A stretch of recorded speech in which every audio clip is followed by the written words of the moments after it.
Hello friends, स्वागत है आप सभी का हमारे यूट्यूब चैनल पर। आज हम जानेंगे जो एग्जाम कॉपी होती है कॉलेज की, उसमें किस प्रकार से लिखा जाता है, किस व्यवस्थित ढंग से लिखा जाता है और कौन कौन सी वो टिप्स है जिनसे हम फुल मार्क्स पा सकते हैं। तो इन सब को जानेंगे, साथ ही थोड़ा क्वेश्चन भी डिस्कस करेंगे, विस्तार से वर्णन करेंगे आप किस प्रकार से उसे याद कर सकते हैं, किस प्रकार से एग्जाम में पास हो सकते हैं। इन सब बातों की और चर्चा करेंगे। तो चैनल पर बने रहिए PDUSU और स्किप बिल्कुल भी ना करें, क्योंकि अगर आपने स्किप किया तो आपको बहुत सा लॉस हो सकता है, बहुत इंपॉर्टेंट बातें आपकी छूट सकते हैं। तो इसलिए ज़्यादा देरी न करते हुए चलते हैं वीडियो की ओर। तो प्रश्न है हमारा, भौतिक भूगोल को परिभाषित कीजिए, इसके कार्यक्षेत्र तथा विकास का वर्णन कीजिए। तो देखते हैं क्या होता है, किस प्रकार लिखेंगे, किस प्रकार हम इसका अध्ययन करेंगे, पेपर में किस प्रकार लिखेंगे। तो भाई ये सब बहुत ज़रूरी होता है, पेपर में लिखने का तरीका क्या होना चाहिए, क्योंकि अभी टाइम भी 1.5 घंटे का कर दिया गया है पेपर में, इसलिए देखते हैं जल्दी से। तो किस प्रकार से आपको लिखना है मैं वो समझाता हूँ। आपको लिखना है, सबसे पहले भौतिक भूगोल को नहीं बताना, आपको एक बार भूगोल का भूमिका बताना है एक प्रकार से। तो आपको वो बताते हुए लिखना है कि भूगोल एक प्रगतिशील विज्ञान है। मैंने पिछले वीडियो में बताया था कि भूगोल को विज्ञान क्यों कहा गया है, क्योंकि सब कुछ इसमें प्रमाणित है, प्रमाणों से होता है, तथ्यों से होता है। तो भूगोल एक प्रगतिशील विज्ञान है जिसका अध्ययन पृथ्वी की उत्पत्ति के साथ ही प्रारंभ हो गया था। भूगोल को एक प्रगतिशील विज्ञान बताया गया है, गतिशील विज्ञान बताया गया है, जिसका अध्ययन आज से नहीं बल्कि पृथ्वी की उत्पत्ति जिस समय से हुई थी उस समय से ही आरंभ हो गया था, प्रारंभ हो गया था। परंतु अब क्या हुआ, इसका स्वरूप, अध्ययन क्षेत्र और उद्देश्य जो है समय के साथ परिवर्तित होते रहे। पहले भूगोल का अर्थ पृथ्वी का अध्ययन तक ही सीमित था, यानी पृथ्वी का अध्ययन करने वाले विषय से था, जिसे आज के समय में मानव और उसके पर्यावरण से भी जोड़ दिया गया। अब भूगोल को मुख्य 2 चरणों या भागों में देखा जाता है, पहला है भौतिक भूगोल और दूसरा है मानव भूगोल। तो ये सब तो हमने पिछले पार्ट में डिस्कस कर लिया था, अब आगे देखते हैं। तो भौतिक भूगोल की परिभाषाएं।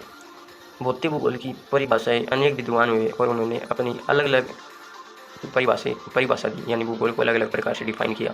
तो जब हम भूगोल को परिभाषित करें तो कम से कम 3-4 विद्वानों के नाम और उनके अनुसार जो भूगोल की परिभाषा दी गई थी वो हमें लिखना है, इससे आकर्षक आंसर लगेगा हमारा।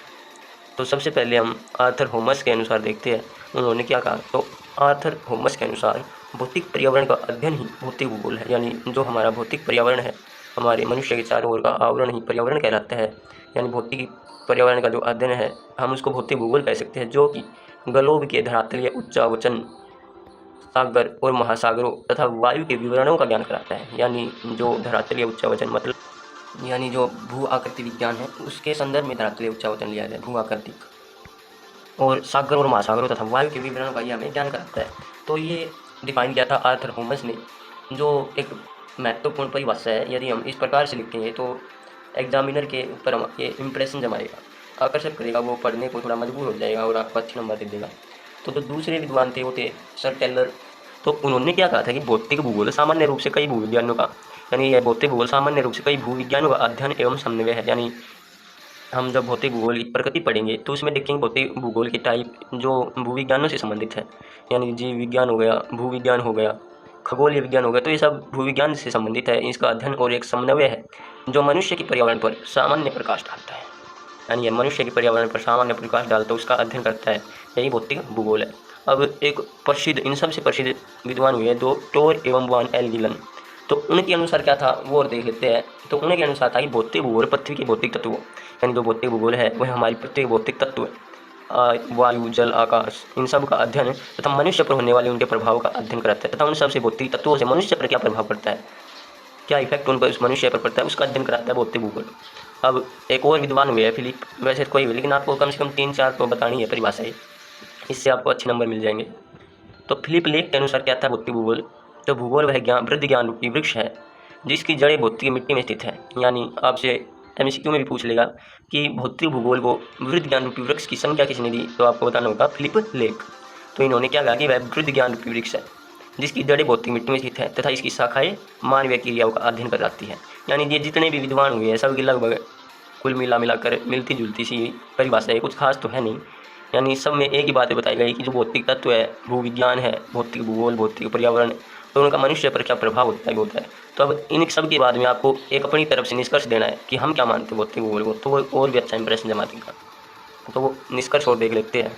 तो आपको लिखना होगा कि ऊपर दी गई परिभाषाओं से स्पष्ट है कि भौतिक भूगोल का संबंध भौतिक परिस्थितियों से है, यानी जो भी परिस्थितियाँ होती है भौतिक रूप से उन सब से ही भौतिक भूगोल का संबंध है।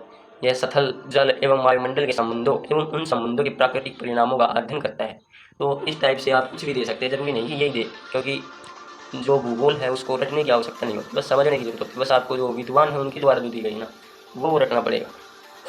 अब देखते हैं भौतिक भूगोल का विषय क्षेत्र है, यानी विषय क्षेत्र देखेंगे अब हम भौतिक भूगोल का जो प्रश्न में पूछा गया है। तो भौतिक भूगोल वस्तुतः भौतिक तत्वों तथा मानव के मध्य पारस्परिक संबंधों की व्याख्या करता है। ये फिलिप लेक ने भी यही बताया था। इस प्रकार मनुष्य और भौतिक पर्यावरण के बीच कितना घनिष्ठ संबंध है, यही भौतिक भूगोल की विषय सामग्री है। कहा गया कि जो पर्यावरण है भौतिक और मनुष्य है, इन दोनों के बीच में कितना घनिष्ठ संबंध है, एक दूसरे पर किस प्रकार असर डालते हैं, यही भौतिक भूगोल की विषय सामग्री है। इस प्रकार इसमें मोटे तौर पर यदि हम बात करें तो हम इस प्रकार इसमें मोटे तौर पर हम सथल मंडल, जलमंडल और वायुमंडल इन तीनों का अध्ययन करेंगे। अध्ययन की दृष्टि से भौतिक भूगोल के विषय क्षेत्र को बिंदुवार निम्नानुसार व्यक्त किया जा सकता है। अब आपको इनको बिंदु अनुसार क्रम वाइज आपको व्यक्त करना है, यानी आपको उनके बारे में नहीं बताना, बस थोड़ा उनका नाम लिख देना, इतना बड़ा आंसर हो जाएगा तो टाइम नहीं बचेगा। लेकिन किस प्रकार से लिखिए कि आपको पूरे नंबर मिल जाए वो देखिए। तो आपको एक डायग्राम भी बना देना है, सबसे साइड में बना देना थोड़ी जगह बचे तो सबसे पहले लिखना पृथ्वी के ग्रहीय संबंध, यानी भौतिक भूगोल के विषय क्षेत्र में हम पृथ्वी के ग्रहीय संबंध बताएंगे, पृथ्वी का अन्य ग्रहों से संबंध, फिर स्थल मंडल, जलमंडल, वायुमंडल, जीवमंडल, भौतिक भूगोल के सभी क्षेत्रों में गुरुत्व का व्यापक प्रभाव यानी ग्रेविटेशन जो फोर्स है उसका क्या प्रभाव है, और पृथ्वी का गति निकाय होना, यानी जो पृथ्वी है रोटेशन करती है, रोटेट होती है, गति जो है गतिमान है, ठीक उसी प्रकार भूगोल भी गतिमान है। तो बस आपको ये बताना है, और एक साइड में आपको इस टाइप से कुछ भी डायग्राम बना देना है, यानी ये पृथ्वी हो गई, ये स्थलीय भाग, इस पर मानव निवास करता है, और ये इसके ऊपर वायुमंडल है, इसकी आंतरिक संरचना, इन सब का अध्ययन ही इसका विषय क्षेत्र है।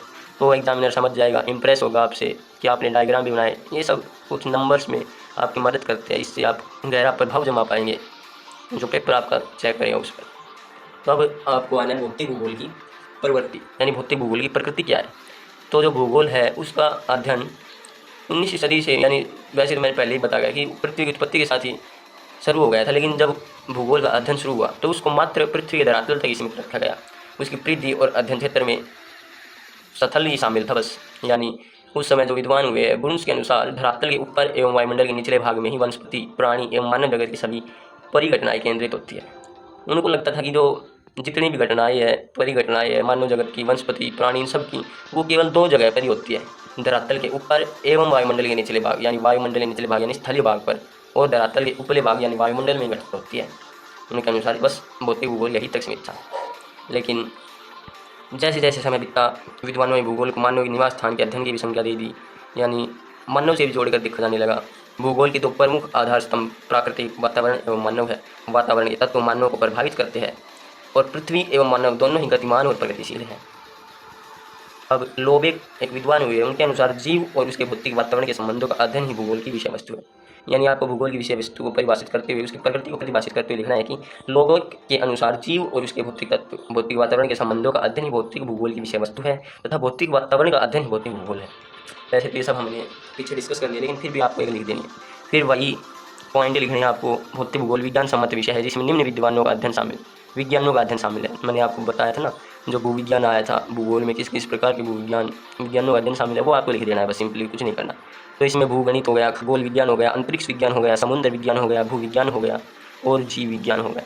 ये देखिए, भूगणित, खगोल विज्ञान, अंतरिक्ष विज्ञान, समुद्र विज्ञान, भूविज्ञान, जीव विज्ञान। तो इस तरह से लिख देना, इनके बारे में नहीं बताना, यही काफ़ी होगा आपको नंबर दिलाने के लिए।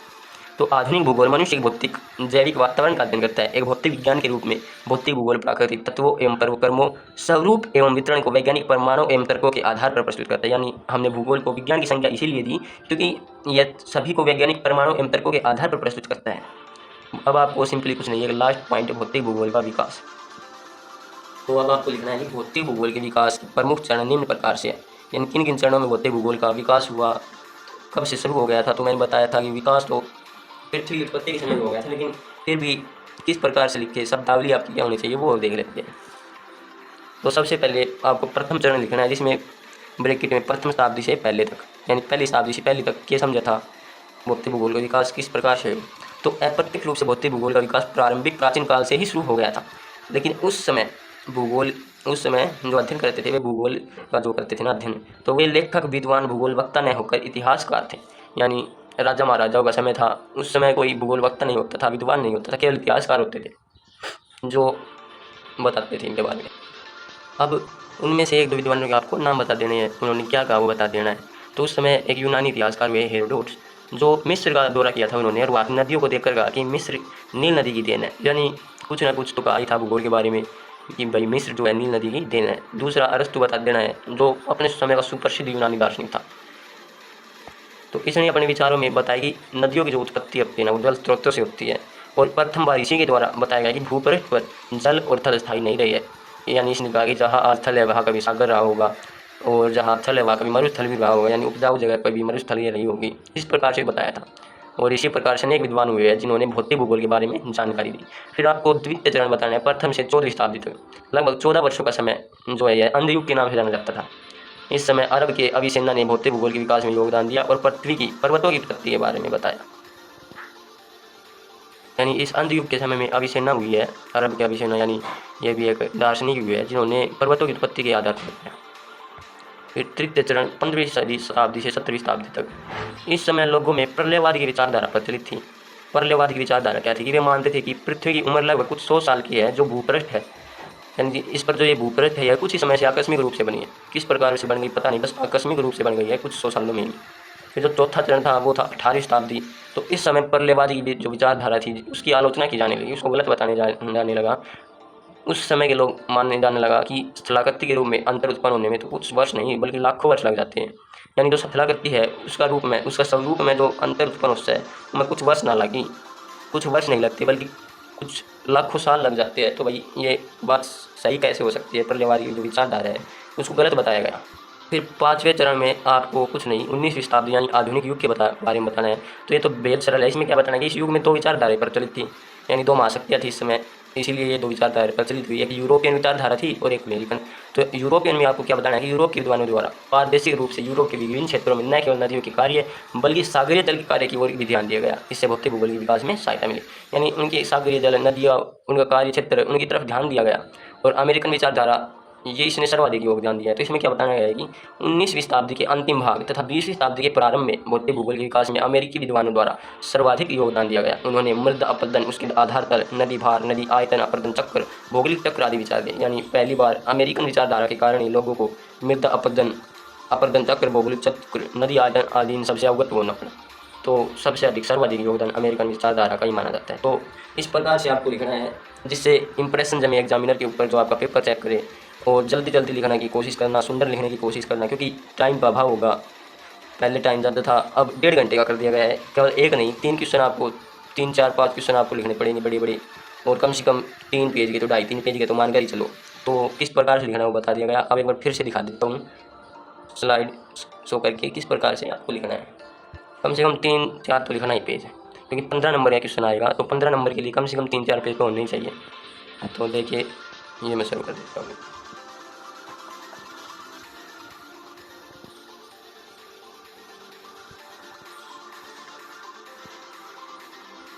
एक डायग्राम का ध्यान रखना, ये तो बहुत सरल बना ही दोगे आप।